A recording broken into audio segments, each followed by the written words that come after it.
Okay, so what's up mga brod? So yun, nagbabalik ulit sa isang panibagong video. So ngayon guys, umpisa na natin yung mga project car natin. So itong Nissan Sentra na ECCS natin guys. So imi-makeover natin siya for today's video. So, hindi naman to yung pangmahalan na makeover. So ito lang yung kung ano lang yung meron natin dito sa ating parts car na si Nissan Sentra Lek. Ilalagay lang natin dito sa ating ECCS. Pero bago yan, gusto ko muna kayong kwentuhan ng isang storya about sa akin, sa pagkakaroon ko ng kung ano ba yung relationship ko sa mga B30 na to. Bakit parang ang bilis-bilis mo lang silang ginagawa, ganon. So, panoorin nyo.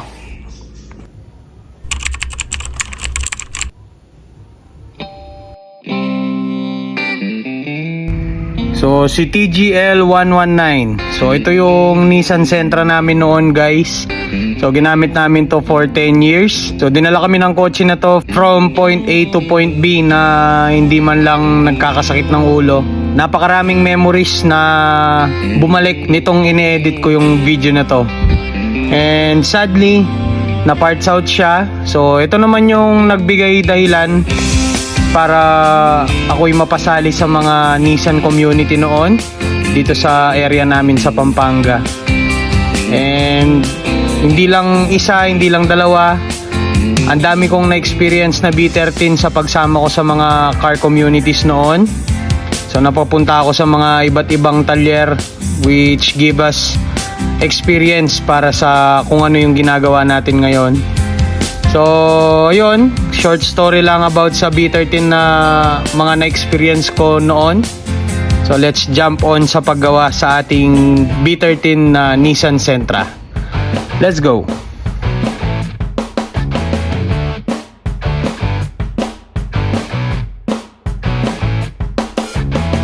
Okay guys, so after natin mabaklas, so i-compare natin yung difference nila, no?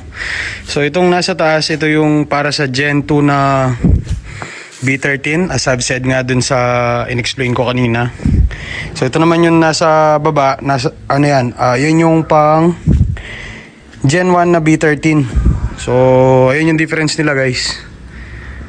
So mas mataba ng konti ito kaysa compared dito sa ano, sa Gen 1. Merong available na Chinto, pero mas maganda talaga yung itsura nito guys. Okay, so isalpak na natin.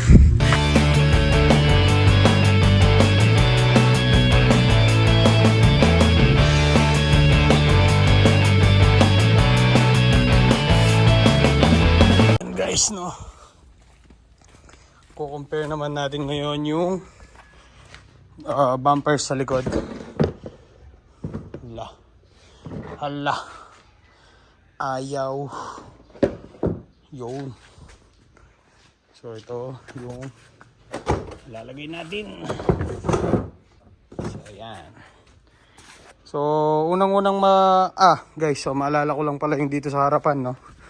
So ito pa pala yung difference nila, dalawa lang yung guhit nito. Ito marami. Same sa likod.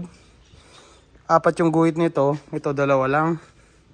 So additional din dito. So ito nakapatong lang dito guys.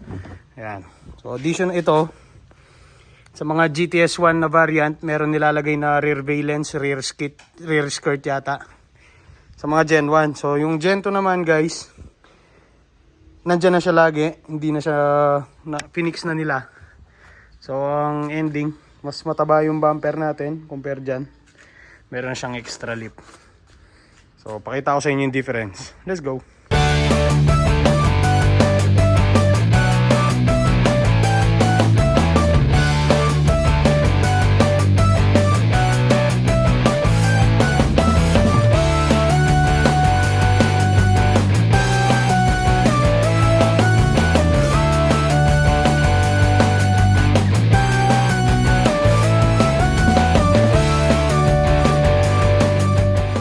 Okay guys, so yun, no, lagayin ko yung picture dito sa taas. So compare nyo yun dun sa baba niya guys, mas mababa na siya ngayon. Ganda niya na tignan, no, napaka-pogi.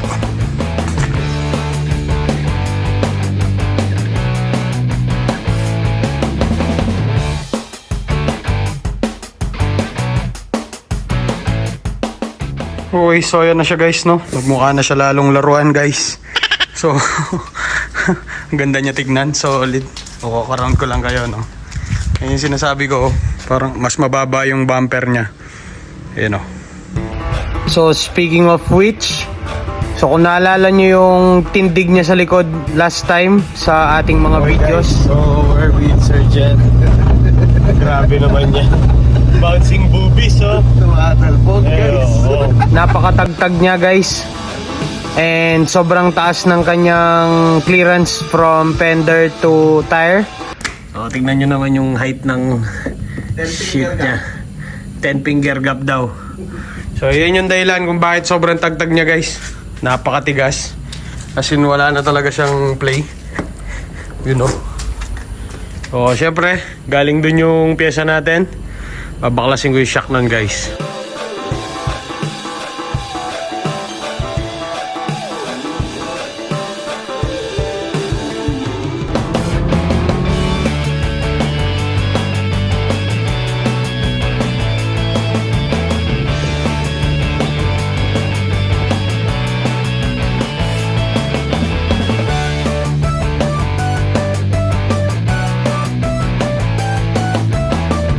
Okay guys, so next natin gagawin is itong kanyang idle na pinag-uusapan natin last time. So di ko alam kung baka lumamig na. Ay. So pakita, ayun medyo mainit pa. Check natin.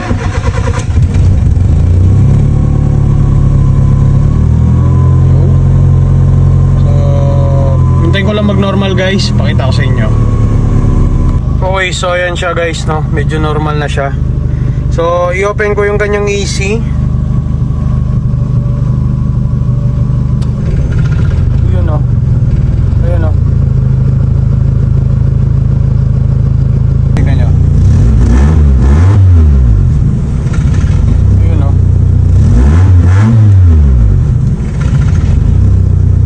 So, pag wala naman siyang AC, medyo okay naman siya. Ayun lang natin mag-normal.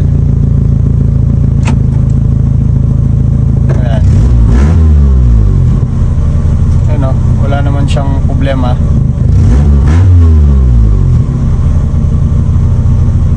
Kaya lang pag naka-AC, ayan o, bumababa talaga siya.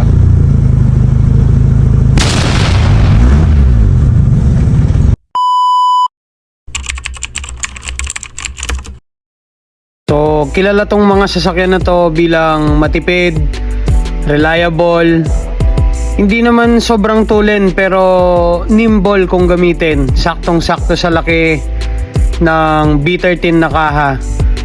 So ngayon, isa sa notorious na issue ng mga ganitong engine is yung idle drop. To clarify things, para makatulong na rin tayo sa ibang mga naka-ECCS dyan na namumblema ng idle drop sa kanilang mga sasakyan.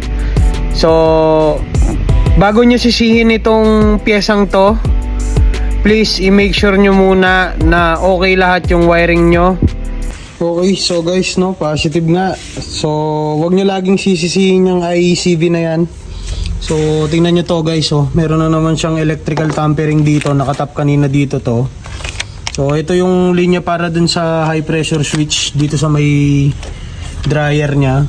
So, may kung sino namang magaling ang ginamperan to kasi. So, balik tayo dun sa time na kinuha ko tong sasakyan na to. Unang-una ko pa lang na nakita yung sasakyan, alam ko na na hindi IACV yung diferensya niya. Kasi kung IACV yung diferensya niya, even pagka naka-off yung AC, mamamatay at mamamatay siya kasi nga dead yung kanyang IACV. Dahil sa experience ko sa mga sasakyan na to, alam ko na connected sa electrical yung kanyang diferensya. So pag uwi ko sa bahay, positive, nakita ko nga na wala yung kanyang thermostat box ba yung tawag dun sa black box na yan. Umorder ako nyan, hoping na maayos yung problema ng sasakyan. Ang kaso, hindi pa rin naayos. Patuloy pa rin akong nagdududa na hindi pa rin talaga IECV yung diferensya niya kahit na sinaksakan ko na siya nung black box na sinasabi ko. Okay guys, so ayan no.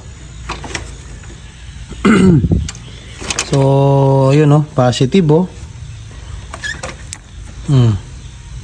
pinutulan, gumawa ng sarili ng gobyerno. So ngayon, hindi ko pa to isusuglong guys. Hindi ko pa ibabalik doon. Ang setup kasi niya kanina, itong isa, nakatap siya dito. Ayan. So itong isang to, ayan o, maliit lang yung ulo niya, hinila ko na lang. So ang gagawin ko, ano bang magiging difference kung hindi pa natin to na ibabalik, tapos ibalik natin to sa original kung ano ba yung status niya. So yun guys, no, papaandarin ko lang yung sasakyan. Yan, papakita ko sa inyo. So guys, no, again, walang cut yung ating video. Papakita ko sa inyo.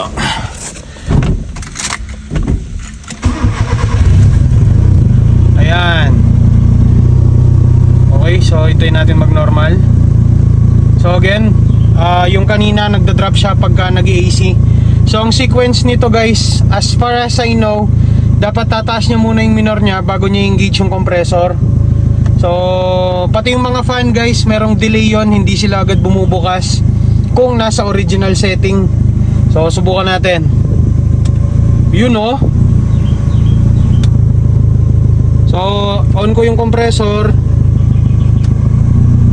Yun oh, nakita nyo ba? So positive nga, ito yung naging dahilan. Yun yung naging dahilan kung bakit nagda-drop yung kanyang idle. So ngayon, ayaw mag-engage ng kanyang compressor guys. So ayun oh. Oh, wala siya. So ngayon, babalik natin sa original yan. Tignan natin kung under yung compressor niya. Okay guys, so ayun no, ayun siya, nakasuglong na siya. And one more time, subukan natin siya ulit kung under na ba yung compressor niya. Ayan.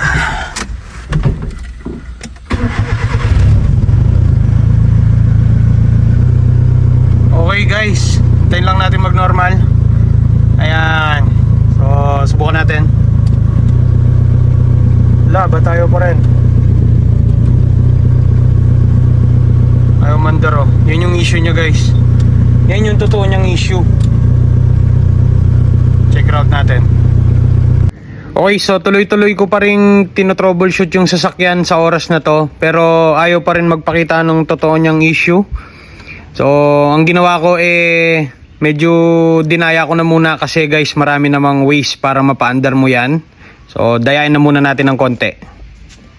Okay guys, so yun no, medyo dinaya ko na muna siya ng konti dahil hindi ko pa mahuli yung totoong sira niya. Meron ako isang connection na nawawalan ng ground. So medyo tinamad-tamad na akong konti. Dinaya ko na muna guys.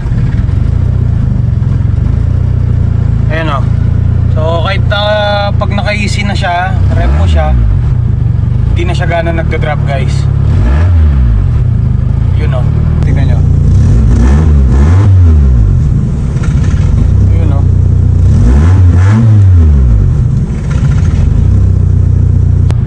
Hindi na siya gano'n nagda-drop guys. Yun o. Yun o. So okay na muna yan. Importante yung ma-under yung easy niya. Let's go guys.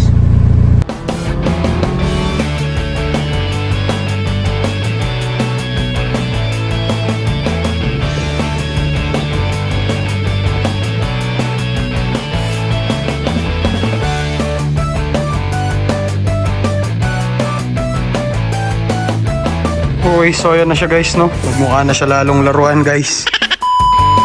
Okay, so yun na muna for today's makeover sa ating project ECCS. So meron pa tayong mga binabalak na gagawin dito sa kotse na to. Abangan nyo yung part to ng pag-makeover natin dito sa Sentra natin. And i-reveal ko na rin yung susunod na project natin nun. Let's go! Okay guys, so yun no, nag-overheat na naman ang kaking kotse. Ataas no. Shit, ayusin ko lang. Okay guys, so yun no, pagka nag-overheat yung mga kotse nyo, huwag nyo papatayin hanggat maaari. Kung may tubig na available guys, huwag nyo papatayin. Yun yung delikado sa makina. So buhusan nyo lang ng buhusan ng tubig guys. hanggang sa bumaba yung temp, tsaka nyo buksan. Tapos pasingawin nyo yung pressure ng dahan-dahan. Check out natin kung bumaba na ba.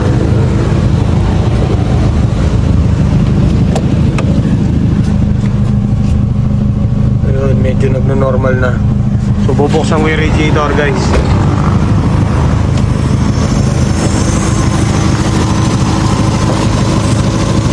So double check ko lang yung meron pa siyang konti, guys. So,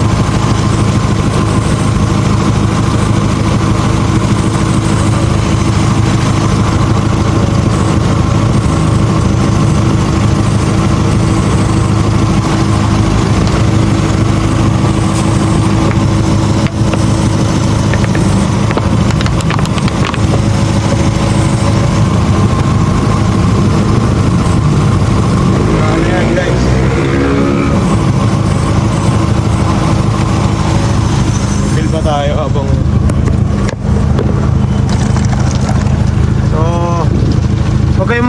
wag kayong matataranta pag nag-overheat kayo. So pag nasira wala na kayong magagawa. Pero yun yung number one tip, guys, wag kayong matataranta. Chill lang kayo, guys. Alright.